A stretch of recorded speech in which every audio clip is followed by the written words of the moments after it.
Chers abonnés de Guilheré 224 TV, bonsoir. Aujourd'hui, je suis en compagnie de Monsieur Bari Mamadou Saïdou, connu sous le nom de Kakande Fonike, entrepreneur et directeur du Festival des Arts et Culture du Kakande Festac.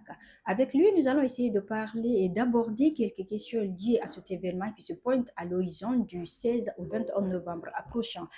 Monsieur Bari, bonjour et merci d'être avec nous. Bonjour madame, et c'est un plaisir d'être là. Dites-nous, monsieur, moi je veux t'appeler monsieur Barry au lieu de Kaka de Fodike.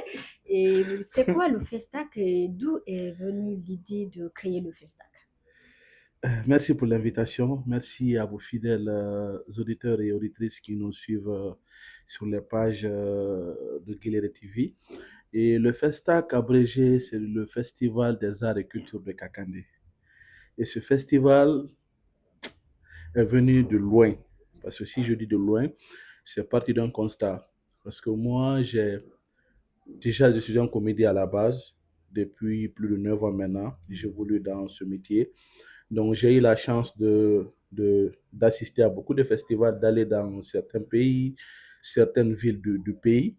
Donc, j'ai remarqué qu'à Bokeh, il n'y avait pas un événement qui valorisait la culture. C'est-à-dire, même s'il y en avait, mais ce n'était pas trop mis en valeur. Donc, du coup, à travers mes déplacements, et en 2021, j'ai eu l'idée de mettre en place ce festival. Ce temps, je faisais la première année à l'université. Donc, j'ai commencé dans un restaurant de la place avec une compétition entre les artistes chanteurs. Et la deuxième édition, j'ai été approché par certains de mes enseignants et puis voilà, on en a fait un projet qui est devenu le Festac. Avant, c'était Festi Kakandé et la deuxième édition, on est venu sur le Festac, Festival des Arts et Culture de Kakandé. 6 jours de fête, nous savons que c'est pas du tout facile, malgré que la première édition, on le rappelle si bien, a été une réussite totale. On en parlait un peu partout dans la ville de Bouquet. Comment se passent les préparatifs et quelles sont les étapes de ce festival? Il faut rappeler que nous sommes sur la quatrième édition.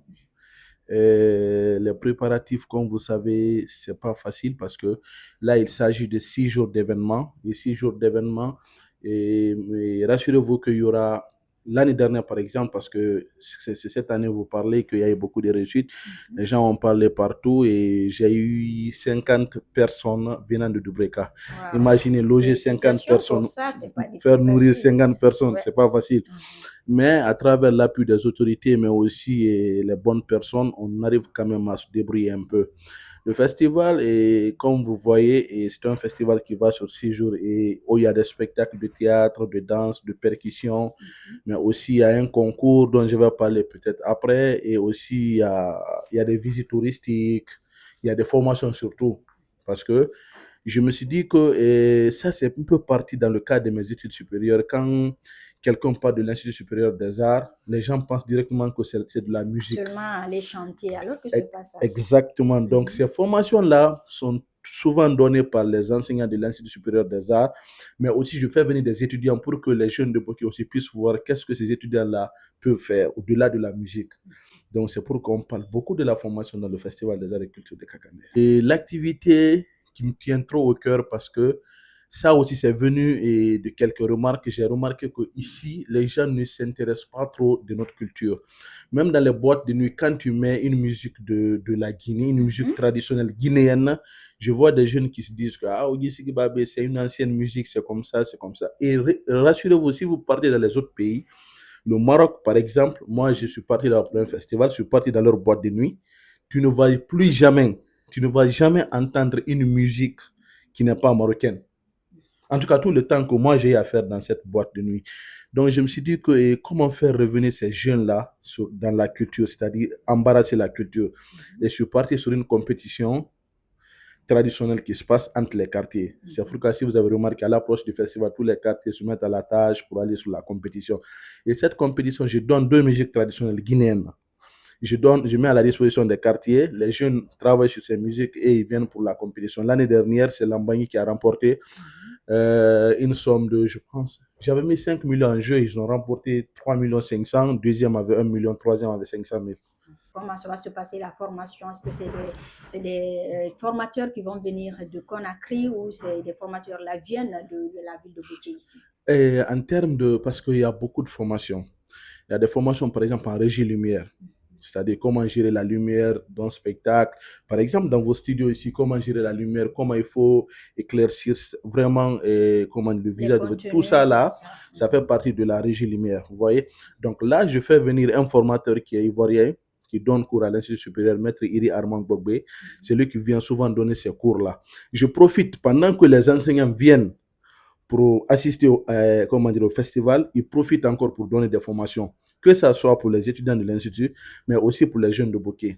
La formation, est-ce qu'elle est gratuite ou elle est payante? Non, elle est gratuite. Tout ce qu'on fait sur le festival est vraiment gratuit. En fait, demain, on prend la rentrée avec les gens juste parce qu'on n'a pas un accompagnement solide. Sinon, quand tu veux valoriser quelque chose, il faut appeler les gens. Mais si tu demandes aux gens de payer, ils ne vont pas venir. Donc, si vous prenez la visite touristique, il y a beaucoup de personnes à Bokeh qui ne connaissent même pas les lieux touristiques de Bokeh. Et il y a aussi des gens à Conakry qui sont nés à Conakry, grandis à Conakry, précisément à Kalom, jamais à Bokeh. Donc moi, j'ai beaucoup d'amis à l'Institut dont j'ai été la personne qui les a fait visiter Bokeh pour une première fois. Tu peux compter de dizaines, vingtaines, parce que ça fait 3 ans l'équipe de Breka viennent pour assister au festival. Donc, dans les visites touristiques à travers nos moyens de bord, parce que je n'ai pas de moyens pour les prendre envoyer dans les lieux touristiques de la région de Bokeh. Souvent, on passe par le musée et le chemin de non-retour. Donc, chaque année que les étudiants viennent, on passe toujours là-bas avec certains jeunes de Bokeh aussi, tout en expliquant quelle est l'histoire qui est liée à ça, quoi. D'accord. Chers abonnés, vous l'avez entendu, le Festac n'est pas seulement un festival, c'était un lieu de rencontre, de retrouvailles, d'amour entre les filles et fils du pays, mais aussi à travers ces formations qui seront organisées et des visites touristiques, c'était un rendez-vous culturel. À ne surtout pas manquer, ça sera du 16 au 21 novembre prochain, ici même, dans la ville de Bokeh. Alors, monsieur Barry, dites-nous, côté partenariat, comment ça se passe? Est-ce que vous avez des accompagnements, des bonnes volontés ou des autorités? C'est là-bas le problème parce que il faut te rassurer que quand un festival est jeune ou un événement est jeune en Guinée, si surtout ceux qui pilotent l'événement aussi sont jeunes, vous n'avez carrément pas d'accompagnement. Ouais. Il faut avoir des relations vraiment qui peuvent vous permettre que les entreprises ou les sponsors vous... Moi, je n'ai jamais eu de sponsor. Ah. Je n'ai jamais eu de sponsor. Pourtant, il y a des ressortissants de Bokeh qui sont là. C'est des événements à soutenir et à accompagner. Exactement, surtout. Il y a des personnes de bonne volonté qui accompagnent le festival. Il y a quand même beaucoup de personnes dont je vais ignorer le nom qui accompagnent vraiment, ils vont se reconnaître sur la vidéo. Il y a aussi des gens qui n'ont pas les moyens de m'accompagner directement, mais ils poussent certaines personnes à nous accompagner. Les autorités nous facilitent beaucoup la tâche. D'abord, je vais commencer par eux, je les remercie de passage parce que les autorités souvent mettent à notre disposition la maison des jeunes, certaines chambres de la maison des jeunes, donc ça fait que ça peut réduire un peu le coût. Il y a aussi des organisateurs, aussi des personnes, des entreprises ici qui gèrent par exemple les sonos pour ne pas faire la publicité. Mais il y a un frère dont je vais quand même citer le nom, c'est Guigui Chek, à travers son entreprise. Il nous accompagne en termes de podium, lumière et sonos. Il y a aussi des personnes, mais aussi ce que nous demandons, il faudrait que les entreprises acceptent d'accompagner des initiatives comme ça. Surtout ces initiatives. Ce qui fait mal, c'est quand il y a un événement qui n'a pas de... C'est-à-dire qui n'a pas de teneur. Parce qu'il y a des événements, quand tu fais, c'est juste pour se faire de l'argent.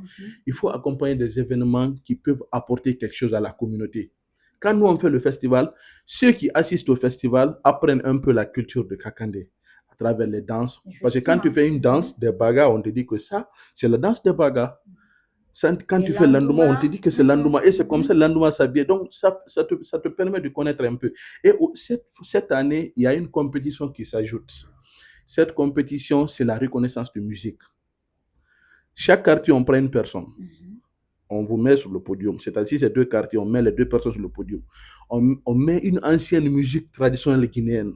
La première personne qui va reconnaître le titre et l'artiste aura des récompenses. Ouais, ça c'est une bonne nouvelle alors. Donc c'est la particularité de cette 4e édition. Voilà, donc c'est ça. Côté sécurité, nous savons qu'organiser de tels événements n'est pas du tout facile. Côté sécurité, billetterie, comment ça se passe? Est-ce que vous êtes en collaboration avec la sécurité de Bokeh? Oui, là-bas aussi, les autorités nous accompagnent. L'année dernière, le commissariat central de Bokeh nous a accompagnés. Ça, je vais le dire. Quand on est parti leur voir, ils ont dit, nous, on part, ne donnez rien, on vous accompagne. Donc, nous aussi, à notre tour, nous limitons les personnes. C'est-à-dire, nous, on organise, on dit on a besoin de 100 participants. Quand les 100 personnes là viennent, on bloque la rentrée. C'est pas parce qu'on est méchant, c'est parce que c'est les personnes là qu'on peut La gérer. sécurité avant tout. Voilà, un événement, c'est aussi c'est ça. Il faut prévoir. Je dois avoir 150 personnes. Comme ça, si c'est 100, tu peux les gérer. Mais si tu décides de recevoir 100 personnes et qu'il y a 1000 personnes, c'est que tu n'avais pas prévu de gérer ces 1000 personnes. Donc, raison pour laquelle, pour que l'activité se passe dans les conditions les meilleures, une compétition, c'est toujours la pagaille. On fait venir les membres de jury de Breka. Jusqu'à la fin de la compétition, personne ne saura qui est membre de jury si ce n'est pas moi.